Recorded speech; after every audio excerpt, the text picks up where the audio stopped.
اللہ نے اولاد بھی دے دی، اچھے طریقے سے ان کو آپ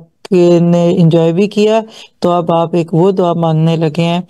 جس میں آپ کو نہ صرف یہ کہ اولاد بلکہ ماں باپ کی بھی اصلاح ملتی ہے۔ سورۃ الاحقاف کی آیت نمبر 15 ہے، ربی اوزعنی ان اشکر نعمتک التی انعمت علی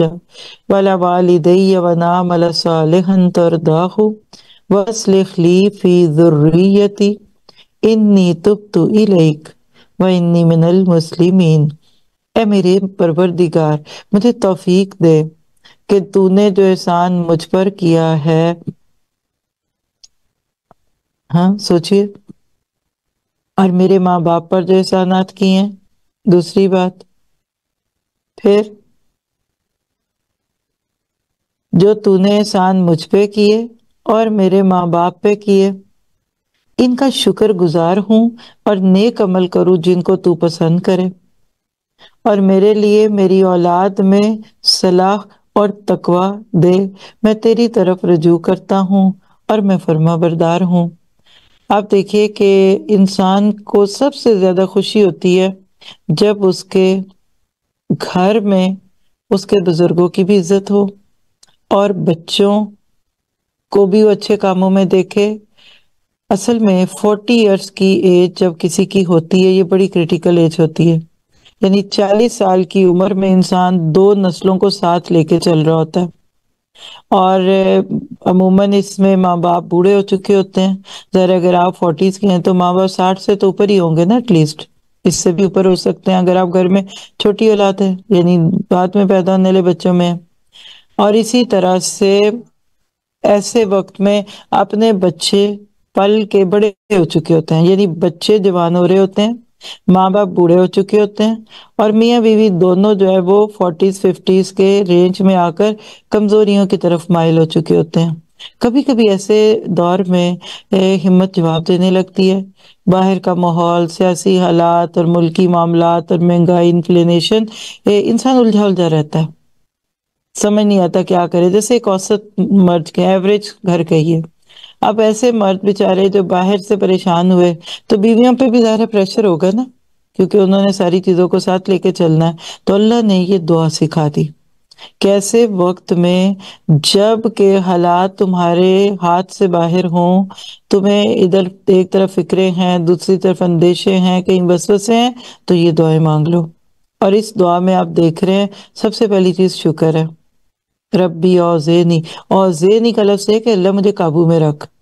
میں بے قابو نہ ہوں۔ کبھی کبھی انسان جب اس عمر میں آتا ہے نا تو سیلف سفیشینٹ ہوتے ہوتے باقی چیزوں سے بھی آگے ہو جاتا ہے۔ مجھے توفیق دے، میں تیرا شکر کروں، کس کا؟ نعمت کا، نعمتیں نہیں کہا، ایک نعمت۔ اور علماء نے اس پہ بڑی باتیں کی ہے، یہ کون سی نعمت ہے؟ توحید ہی کی نعمت بڑی ہے کہ اللہ تو نے انسان بنایا، توحید دی، تیرا بندہ بن کے جیوں، دنیا میں تیری مرضی سے رہوں، اور وہ نعمت جو تو نے مجھے دی، اور اس میں ساری نعمتیں بھی آ جاتی ہیں جو بھی انسان کو ملی ہوئی ہیں۔ اور ان نعمتوں کے اندر سے اگر آپ دیکھیں تو اللہ تعالیٰ کی طرف سے مادی، روحانی اور اسی طرح کی ہر نعمت کو ذہن میں رکھتا ہے انسان۔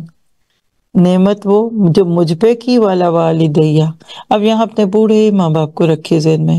ہڈیوں کی مٹھی ہیں، چل نہیں سکتے، بیٹھ نہیں سکتے، کھاتے ہیں تو ہضم نہیں ہوتا، دانت ہی نہیں ہے منہ میں، ہیں بھی ہے تو اسی میں پھنس پھنس جاتا ہے، کوئی چیز کھا لیں تو پیٹ میں درد شروع ہو جاتی ہے، وامٹ شروع ہو جاتی ہے، واش روم کے مسائل شروع ہو جاتے ہیں۔ ان سارے وقتوں کو ذہن میں رکھ کر یہ دعا کیجئے کہ اللہ ہمارے ماں باپ کے بڑھاپے کو آسانیوں میں بدل دیں، کمزوریوں سے نکال کر ان کو طاقت میں بھر دے۔ ایسے وقت میں آپ کی یہ دعائیں یقیناً ان کی زندگی میں سہولت لائیں گی۔ من عمل صالحا ترضاہ، اللہ اچھے عمل بھی کروں وہ جو تجھے پسند ہو، یہ نہیں کہ دنیا داری کے اچھے کام کرتا جاؤں یا کرتی جاؤں، بلکہ مجھ سے وہ کام لے لے جو کام تجھے اچھے لگتے ہیں، کیونکہ جب تک اللہ کو کوئی کام اچھا نہ لگے وہ اچھا نہیں ہو سکتا۔ پھر وَأَصْلِحْ لِي فِي ذُرِّيَّتِي، یہ لفظ اصلح کو دیکھیے گا، بگاڑ کی طرف مائل ہیں اولادیں، باہر کا ماحول بہت ٹیمپٹنگ ہے، سوشل میڈیا اپنا رنگ دکھا رہا ہے، کہیں گلوبل ولیج ہو گئی تو یہاں بیٹھ کر مغرب کی چیزوں کو دیکھ سن رہے ہیں، کہیں گیمز ہیں، کہیں فلمیں ہیں، کہیں ڈرگز کا خطرہ ہے۔ کتنے خطروں میں ماں باپ جیتے ہیں، اور خاص طور پہ جب اولادیں جوان ہونے لگ جائیں اور خود بندہ بڑھاپے کی طرف مائل ہو تو کبھی کبھی بے بسی ہوتی ہے۔ تو کبھی بھی باہر کے ماحول کو اگر آپ بگاڑ کی طرف دیکھیں تو فوراً اس وقت یہ دعا مانگ لیجئے کہ اللہ میرے بچوں کو ہدایت پہ رکھنا، ان کے اندر یہ سب کچھ آ جائے جس کو میں اس وقت تجھ سے مانگ رہا ہوں۔ اور انشاءاللہ آپ ان ساری دعاؤں کو جب مانگیں گے اور پڑھیں گے نا تو اس کے بعد اللہ اس کے اثر سے، اس کے طفیل آپ کے بچوں کے دین ایمان کی حفاظت کرے گا۔ تو ہم بھی دعا کرتے ہیں کہ اللہ جن کے بچے غلط چیزوں میں پڑ گئے اور نمازی نہیں ہے، اللہ کا حق نہیں دیتے۔ عموماً دیکھے تو جوانی میں بندہ شرک نہیں اتنا کرتا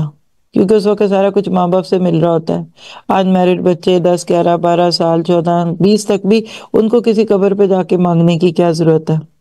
ان کو تو ماں باپ دے ہی رہے ہیں۔ لیکن اس عمر میں وہ میلان نفس کی طرف ہوتا ہے، ٹیمپٹیشنز ہوتی ہیں،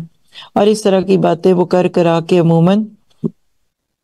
اپنے آپ کو خطروں میں ڈالتے ہیں۔ تو اس دعا کو رکھیے اپنے بچوں کی اصلاح کے لیے۔ کسی میں بگاڑ ہو گیا، اور اصلاح تو ادھر بھی ہے نا کہ اگر بچہ دین ہی چھوڑ رہا ہے، پہلے دور میں بچے بے دین ہوتے تھے تو زیادہ سے زیادہ فلمیں دیکھنے لگ جاتے تھے، پان چھالیا کھا لیا، کسی لڑکی کا خیال آنے لگ گیا۔ آج کی بے دینی جو ہے نا وہ یہ نہیں رہی، آج تو بچے منہ بھر کے کہتے ہیں I'm not Muslim۔ اللہ نہ کرے ہمارے ملکوں میں بھی ایسا ہو بیک ہوم میں، لیکن باہر کی دنیا کے اثرات بڑی جلدی آتے ہیں، اور سوشل میڈیا ہماری بہت بیبی سٹنگ کر رہا ہے۔ تو بگڑی ہوئی اولادوں یا بگڑتی ہوئی اولادوں، یا پھر اچھی ہی اولاد ہے لیکن خطرے ہیں اگر آگے، تو یہ دعا رکھیے بس لکھ لی فی ذریتی، اور یہ دعائیں بچوں کے سامنے مانگیے۔ افطاری کے لیے بیٹھیں، تھوڑے دن رہ گئے ہیں، اب افطاری کے وقت میں آج ابو دعا کرائیں گے، آج امی کرائیں گی، آج بڑا بھائی کرائے گا، آج چھوٹا بھائی کرے گا، اور اسی طرح بہنیں بھائی۔ گھر میں ماحول بنے، کسی نے دادی سے کہا کرے چلو آپ بیٹھ کے دعا کریں، سب بچوں سے کہ بیٹھیں اور سنیں، اور دادی کو پہلے سے بتا دیں کہ آپ نے اچھی پازیٹیو دعائیں مانگنی ہے۔ دیکھیے ایک ہوتا ہے بچوں کو ہر وقت برا کہتے رہیں، آپ ایسے ہیں ویسے ہیں، اس کی بجائے کیا ہے کہ آپ ان کے لیے اچھی دعا کریں، پازیٹیوٹی دیں، اور ساتھ ہی انی تبت الیک، میں خود بھی تو اللہ آپ کی طرف توبہ کرتی ہوں اور کرتا ہوں۔ یعنی اپنے گناہ بھی یاد ہوتے ہیں بندے کو۔ کسی باپ کا بچہ ذرا بگاڑ کی طرف تھا تو ماں تھی، یعنی جو بیوی تھی، وہ فکر کرتی تھی، تو وہ کہتے تھے فکر نہیں کرو، میں اس سے بھی زیادہ بگڑا ہوا تھا، اللہ نے مجھے دے دی نا ہدایت تو اس کو بھی دے دے گا۔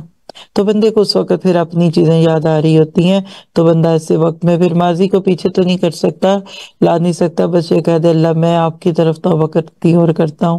وَإِنِّي مِنَ الْمُسْلِمِينَ، میں بھی فرما بردار ہوں، تو مجھے اس کو میرا فرما بردار بنا دے۔